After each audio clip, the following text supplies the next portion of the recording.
स्वागत है आपका आपके यूट्यूब चैनल एम रेलवे में। आज हमारी जो इकोनॉमिक्स की क्लास है, बैंकिंग सिस्टम जो हमने कल पढ़ रखा था उसी का पार्ट 2 है आज। ठीक है, उसी का पार्ट 2 है आज, तो हम कंप्लीट कर लेते हैं वो पार्ट 2। नेक्स्ट हम जो है इंटरनेशनल ऑर्गेनाइजेशन, मैं ऐसे सोच रही हूँ कि इसका क्लास भी आज ही मैं अपलोड कर दूँ, तो जल्दी से जल्दी जो है हमारा इकोनॉमिक्स कंप्लीट हो जाएगा, then marketing and all complete हो जाएगा। आपने बायोलॉजी का मेरा क्लास नहीं देखा है तो प्लीज़ बायोलॉजी का भी क्लास देख लेना, मैंने आज स्केलेटन सिस्टम पढ़ा रखा है। ठीक है, नेक्स्ट थिंग आप लोग बोल रहे हो कि जो वीडियोस है वो जल्दी जल्दी आनी चाहिए। सही बात है आप लोगों की, ठीक है, कोई ऐसा गलत बात नहीं है, बट एक्चुअल में मेरी तबीयत ठीक नहीं है और मैंने जो है टेस्ट करा रखा है, मतलब लाइक टेस्ट जो है हो चुका है, बट मैं होप कर रही हूँ कि नेगेटिव आए। ठीक है, तो इस तरह की कंडीशन है फिलहाल, तो प्लीज़ होप यू अंडरस्टैंड और प्लीज़ अपना ख्याल रखिए। एंड एग्ज़ाम जो है जून में नहीं होगा, डोंट वरी। देखो कैसे है ना, ऑल ओवर इंडिया ये पेपर होने वाला है, तो इंडिया के किसी किसी स्टेट्स में 30 मई तक जो है लॉकडाउन है। हमारे यहाँ तो महाराष्ट्र में 30 मई तक, 1 जून तक, एक्चुअली 1 जून तक लॉकडाउन है, सुबह 7 बजे तक। कहीं कहीं तेलंगाना में भी लॉकडाउन लगा रखा है, तो ऑल ओवर द इंडिया हर एक स्टेट में लॉकडाउन लगा रखा है। किसी स्टेट में जो है अभी अभी कंडीशंस अच्छी हुई है और किसी स्टेट में अभी अभी कंडीशन वर्स्ट हो रही है, तो इकट्ठा एग्जाम लेना आप लोगों का पॉसिबल नहीं है जून में, ये जा सकता है जुलाई एंड तक। तो प्लीज़ हमारे साथ बने रहिए, हम आप लोगों के लिए बहुत ज़्यादा मेहनत कर रहे हैं। बस थोड़ा ऐसा है ना कि ये पैंडेमिक का सिचुएशन है और किसी को भी जो है ये कोरोना हो सकता है। ठीक है, तो अपनी तबीयत को जो है संभाल के रखिए और अच्छे से पढ़ाई कीजिए। ठीक है, चलिए क्लास स्टार्ट करते हैं।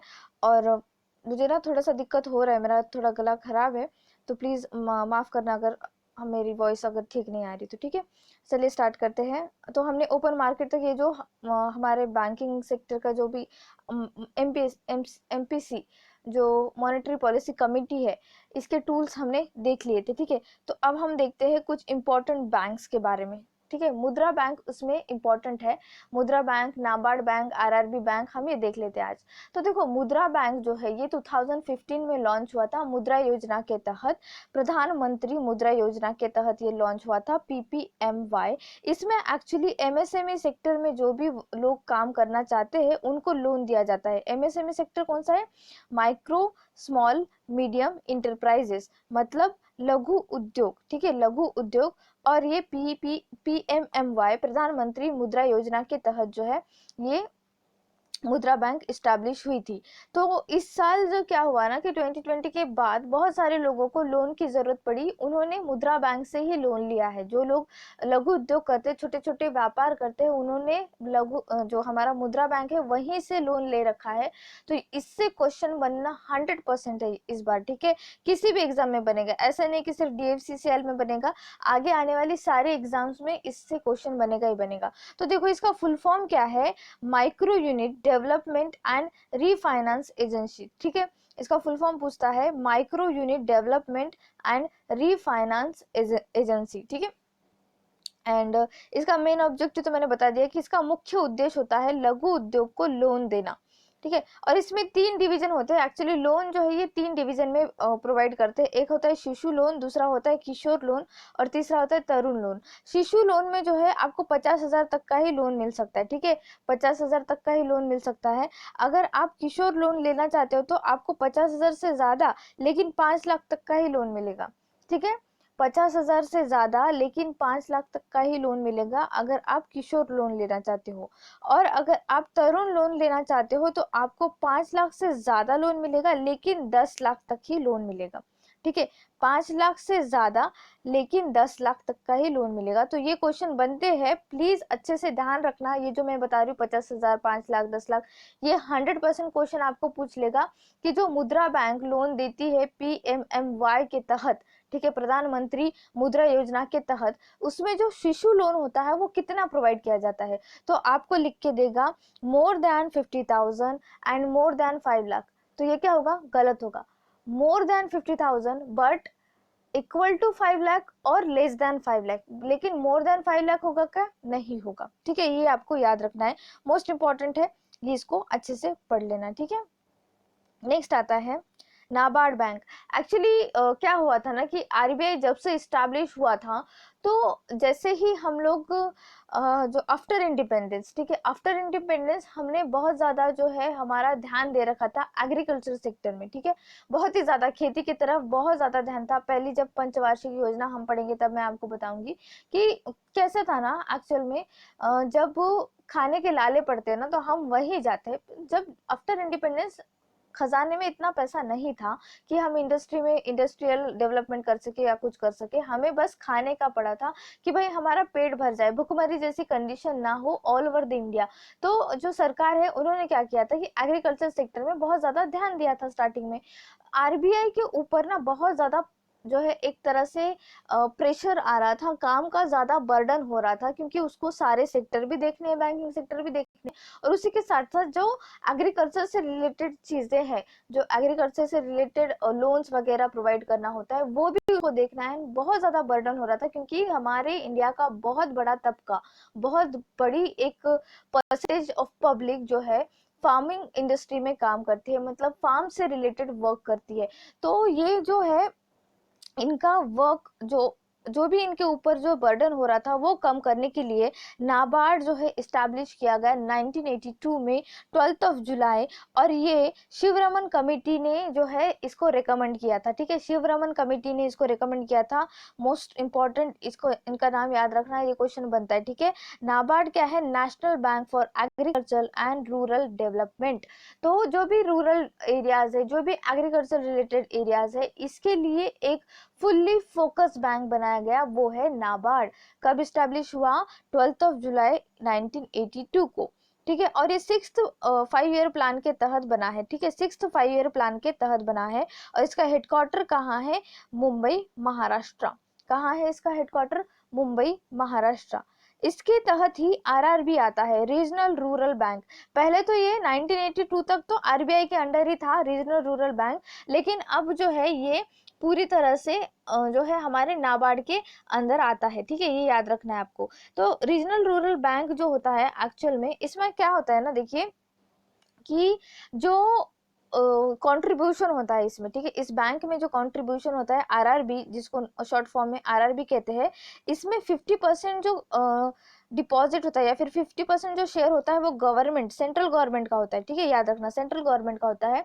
15% जो होता है जो इसमें शेयर होता है वो होता है स्टेट का। अब किसी भी स्टेट में, सपोज महाराष्ट्र में ही कोई आरआरबी है, कोई ग्रामीण बैंक है महाराष्ट्र के किसी छोटे से विलेज में, तो महाराष्ट्र उसमें 50% शेयर रखता है, ठीक है, उसका जो हिस्सा होता है उसमें 15% का होता है, और 50% हिस्सा उस बैंक में सेंट्रल गवर्नमेंट का होता है, और बाकी जो बचा हुआ हिस्सा है 35% वो किसी ना किसी स्पॉन्सर्ड बैंक का होता है। मतलब कोई ना कोई बड़ी बैंक इस छोटी बैंक को स्पॉन्सर करती है, पैसा देती है इसका काम काज चलाने के लिए, ये याद रखना। तो आरआरबी इस तरह से चलता है। तो वन बाय वन हम इसके पॉइंट देखते हैं।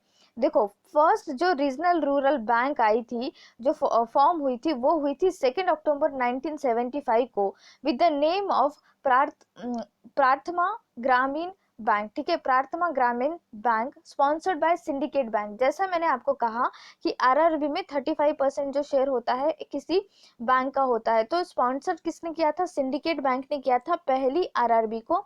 और वो कब स्टैब्लिश हुई थी? 2 अक्टूबर 1975 में, और उसका नाम क्या था?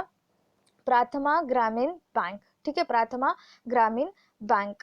नेक्स्ट जो है, it was form under recommendation of Narasimhan committee, ठीक है। ये जो हुआ था फॉर्मेशन इसका कब हुआ था, किसके तहत हुआ था, या फिर किसके रिकमेंडेशन से हुआ था? तो ये नरसिम्हन कमेटी के रिकमेंडेशन से हुआ था कि हर एक छोटे छोटे गांव में भी एक जो है बैंक होनी चाहिए, ठीक है, इस तरह से ये चीज हुई थी, ग्रामीण बैंक होनी चाहिए, ठीक है।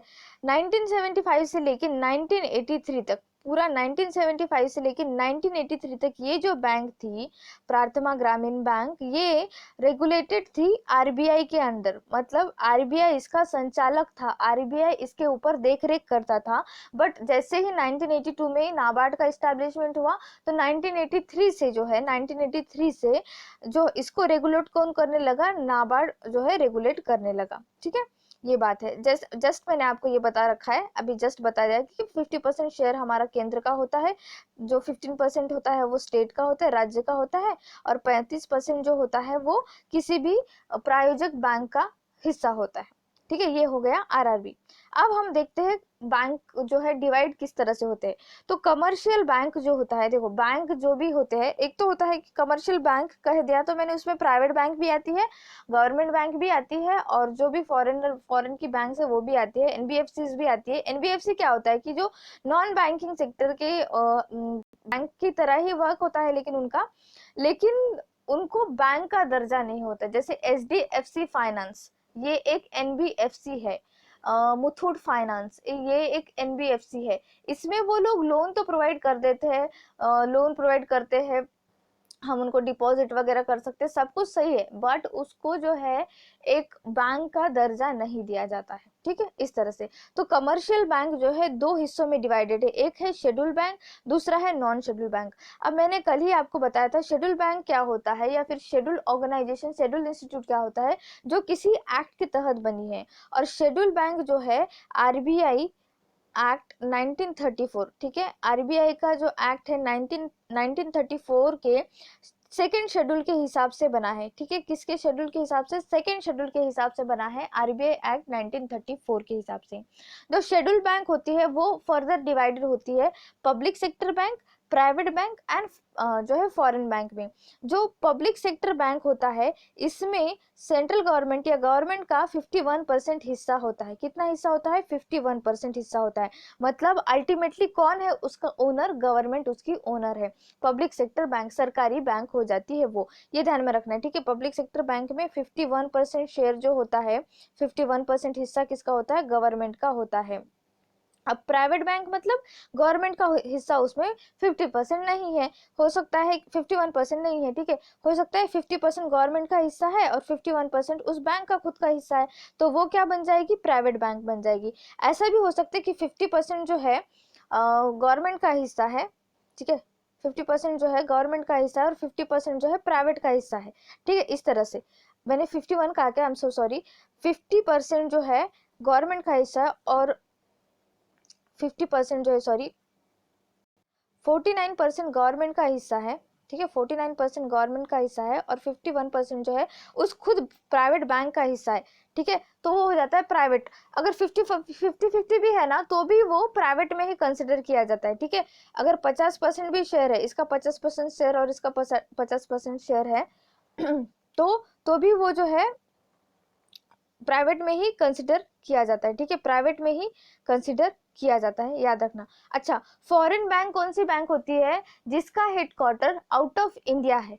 ठीक है, जिसका हेडक्वार्टर आउट ऑफ इंडिया है उसको फॉरेन बैंक कहते हैं। सपोज अगर हमारा एसबीआई जो है उसका हेडक्वार्टर तो इंडिया में ही है, उसका जो ऑफिस है, रियल ऑफिस है, वो तो इंडिया में ही है, लेकिन अगर उसकी ब्रांच किसी और देश में खोली जाए तो वो उस देश के लिए क्या हो गई, एक फॉरेन बैंक हो गई। उसी तरह से फॉरेन बैंक मतलब इसका हेडक्वार्टर किसी और देश में है, लेकिन इसका एक ब्रांच जो है इंडिया में खोला गया है, तो ये हो गई एक फॉरेन बैंक। ठीक है, ये हो गई एक फॉरेन बैंक। जैसे कि अगर मैं एग्जांपल दूं तो HSBC Hong Kong and Shanghai banking corporation, इसका हेडक्वार्टर लंदन में है, लेकिन इसकी एक ब्रांच जो है हमारे इंडिया में अवेलेबल है, बॉम्बे में है इसका एक ब्रांच। ठीक है, इस तरह से जो पब्लिक सेक्टर बैंक है ये फिर से डिवाइडेड किए गए हैं अलग अलग तीन हिस्सों में। एक है नेशनलाइज्ड बैंक, एक है एसबीआई बैंक और एक है IDBI bank, industrial development bank of India. ठीक है, एसबीआई बैंक को कौन नहीं जानता है, एसबीआई बैंक तो हमको पता है। नेशनलाइज्ड बैंक कल ही मैंने पढ़ा है कि राष्ट्रीयकरण करना। ठीक है, राष्ट्रीयकरण जो है हुए हैं बैंक, उतने 19 बैंक जो है वो नेशनलाइज्ड बैंक हो चुके हैं up to date. Secondly SBI का देखो, एसबीआई ने मर्जर कर रखा है 2017, 1 अप्रैल 2017 में इसके एसोसिएट बैंक के साथ और भारतीय महिला बैंक के साथ। तो इसके एसबीआई के एसोसिएट बैंक कौन से थे, SBI State Bank of Patiala था, State Bank of Bikaner and Jaipur था, State Bank of Hyderabad, State Bank of Mysore and State Bank of Travancore. ठीक है, त्रावणकोर। ये मर्जर था।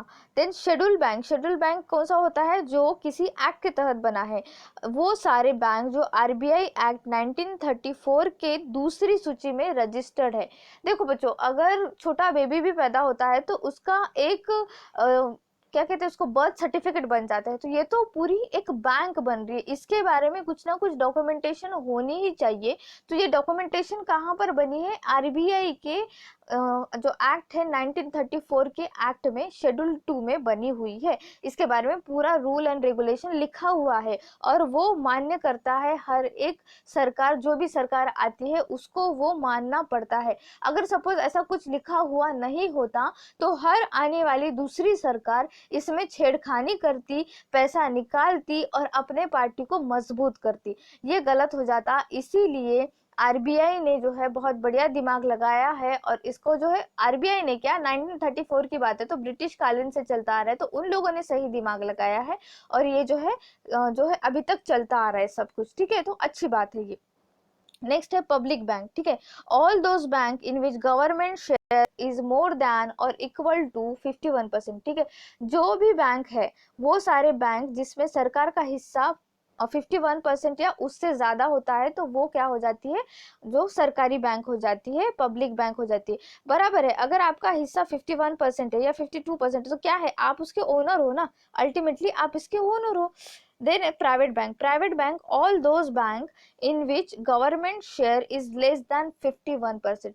गवर्नमेंट का जो शेयर है उसमें 51% से कम आ रहा है, मे बी 40% है, मे बी 30% है, कुछ भी है, लेकिन 51% से कम है, मतलब वो आप उसके ओनर नहीं हो, ठीक है। Next, okay, the bank have a 50% share of government और 50% share of private, then it comes under private bank। Just मैंने कहा कि 50-50% का भी अगर रिलेशनशिप है, 50-50% का ही शेयर कुछ हो, मतलब शेयर है, हिस्सेदारी है 50-50 की, फिर भी वो बैंक जो है वो प्राइवेट बैंक में ही कंसिडर किया जाता है, ठीक है। फॉरेन बैंक के बारे में मैंने बता दिया आपको कि जो बैंक यहाँ पर इस्टेब्लिश नहीं, मतलब जिसका हेडक्वार्टर यहाँ नहीं है लेकिन उसका एक ब्रांच है, जैसे कि HSBC जो बैंक है, Hong Kong and Shanghai banking corporation, ये मैंने अभी जस्ट आपको बता दिया। नॉन शेड्यूल बैंक क्या है, all those banks which are not registered under second schedule of RBI act 1934। वो सारे बैंक जो आरबीआई एक्ट 1934 के दूसरी सूची में रजिस्टर नहीं होते हैं उसे क्या कहेंगे, नॉन शेड्यूल्ड बैंक, ओके। अब ये एनपीए पढ़ते हैं, नॉन परफॉर्मिंग एसेट्स। अब नॉन परफॉर्मिंग एसेट्स पढ़ाने के पहले मैं आपको बता दूं, विजय माल्या को दिमाग में ला लीजिए, ठीक है, विजय माल्या को एकदम से अपने दिमाग में ला लीजिए। अब इसका पूरा एक डेफिनेशन पढ़ते हैं हम लोग। They are consider a bad loans, ठीक है, जो नॉन परफॉर्मिंग एसेट्स होते हैं। अब एसेट का मतलब मैंने आपको बता दिया कि जो आपका जेब भर रहा है, ठीक है, जो आपका जेब भर रहा है पैसों से वो होता है एसेट, और जो आपके जेब से पैसा निकाल रहा है वो होती है लायबिलिटी, ठीक है। लेकिन कुछ कुछ एसेट्स ऐसे होते हैं ना कि वो आपके जेब से पैसे निकालते हैं, जो आपके जेब से पैसे निकालते हैं और आपको बर्बाद करके रख देते हैं, उसको कहते हैं नॉन परफॉर्मिंग एसेट्स, एनपीए। इसमें क्या होता है, they are consider as a bad loans of bank. A loan is consider as a non performing if it is not serve for a period of 1 term. Actually क्या होता है ना, विजय माल्या ने ना लोन ले लिया, ठीक है, सपोज ऐसे कर लो, उसने एसबीआई से लोन लिया, ठीक है, एसबीआई से लोन लिया, उसने क्या किया कि पहले टर्म में जैसे लोन लिया, एक महीने का जितना भी उसका ईएमआई होता है, जितना भी ईएमआई नहीं सॉरी, जितना भी उसका इंटरेस्ट होता है उसने पे किया, ठीक है, आराम से उसने पे किया। तो एसबीआई को लगा कि भाई ये तो एसेट बहुत भारी काम कर रहा है, इसने हमसे लोन तो लिया ही लिया है और टाइम पर इंटरेस्ट भी पे कर रहा है, ये तो सही बात है। सही बात तो क्या है, विजय माल्या खेल गया, उसने क्या किया कि एक टर्म तक, ठीक है, पूरा एक टर्म तक, मतलब 90 डेज तक जो है पैसे दिए ही नहीं, मतलब जो भी इंटरेस्ट पे करना होता था उसने वो 90 डेज तक पे ही नहीं किया, ठीक है। उसको एक टर्म कंसिडर करते हैं बैंकिंग में, ये याद रखना, ये क्वेश्चन बनता है। एक टर्म के लिए उस बंदे ने पैसे ही नहीं दिए। अब उसने पैसे ही नहीं दिए, जैसे ही 91 डेज आता है, 91st डे जैसे ही आता है, वो लोन कंसिडर किया जाता है एनपीए, नॉन परफॉर्मिंग एसेट्स। समझ में आ गया कि 90 डेज तक अगर कोई भी उसमें पैसा नहीं आ रहा है तो उसको कंसिडर कर लेंगे हम NPA. Okay, NPA. Non performing assets के भी 3 प्रकार होते हैं। एक पहला प्रकार होता है सब स्टैंडर्ड, दूसरा होता है डाउटफुल और तीसरा होता है लॉस एसेट। तो देखो सब स्टैंडर्ड में एक्चुअली क्या होता है कि ये जब तक नॉन परफॉर्म करेगा, इसका पीरियड जो रखा गया है 18 महीने, ठीक है। अगर किसी ने भुगतान जो है 18 महीने तक नहीं किया है उसको कहेंगे सब स्टैंडर्ड एनपीए, ठीक है। 18 महीने तक कोई भी उसका जो है भुगतान नहीं हुआ है, कोई ना इंटरेस्ट पे कर रहा है, वो ना ही वो मुद्दल दे रहा है, ना वो प्रिंसिपल दे रहा है, सब कुछ लेके भाग गया, वो क्या देगा, ठीक है। तो वो क्या हो गया, वो सब स्टैंडर्ड एनपीए हो गया। डाउटफुल एनपीए कब होता है कि 18 महीने से ज्यादा हो चुका है, ठीक है, 18 मंथ से बियॉन्ड टाइम चला चला जा चुका है, लेकिन कुछ भी अभी तक पैसा नहीं आया है उस बैंक को, तो वो होता है doubtful NPA. If it remains non performing for a period of more than 18 months, इसको कहेंगे डाउटफुल एनपीए। और लॉस एसेट का मतलब क्या होता है, if the loss is identified but not return of. अब हमको तो पता चल गया भाई माल्या लेकर भाग गया पैसे, बट ये हमको सबको पता है, सबको पता है, लेकिन क्या हो सकता है उसमें, कुछ नहीं हो सकता है। तो ये क्या हो गया, लॉस एसेट हो गया भाई, अब वो पैसा वापस नहीं आएगा कुछ भी कर लो। तो ये होता है लॉस एसेट एनपीए। तो ये मैंने बहुत अच्छे से आपको बता दिया। आरआरबी क्या है, नाबार्ड क्या है, मुद्रा बैंक क्या है, कमर्शियल बैंक के टाइप्स क्या है, शेड्यूल बैंक कौन सा होता है, नॉन शेड्यूल बैंक कौन सा होता है, फॉरेन बैंक का क्या क्राइटेरिया है, सब कुछ बहुत बढ़िया तरीके से बता रखा है मैंने। बस मेरा थोड़ा सा ना गला खराब है, इसलिए मैं फास्ट फास्ट में आपको पढ़ा चुकी हूँ ये क्लास। लेकिन इंटरनेशनल जो ऑर्गेनाइजेशन है, वर्ल्ड बैंक, IMF, ये मैं अच्छा डिटेल में आपको पढ़ा दूंगी। आज ही मैं शायद वो क्लास अपलोड कर दूँ, ठीक है। Thank you so much for watching. Please subscribe to my channel, share this video, like this video and please keep revising. Thank you. Stop नहीं हुआ।